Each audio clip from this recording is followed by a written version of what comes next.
It's the Smart Home Helper, and today we're going to be doing a system reset of the Kwikset Halo lock. So if you're not familiar with a system reset, what that's going to be is we're going to be just deleting the codes off of the lock. So first step is we're going to remove the back plate right here. So we'll go ahead and get that removed. And to do a system reset, you're going to have to click this A button 10 times. So we'll go ahead and get started.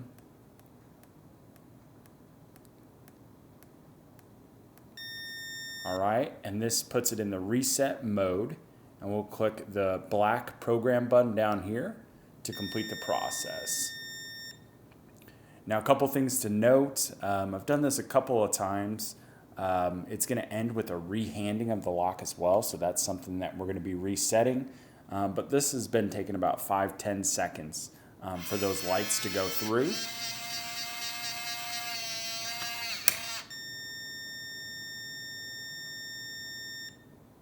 But there you go. That's how you do a system reset. And there's the green light there at the end. That's confirmation that you've done it correct. If you get a red light, then you're going to want to redo the process there.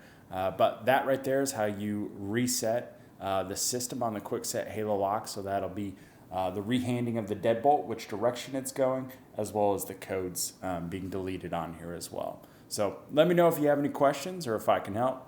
Thanks, guys.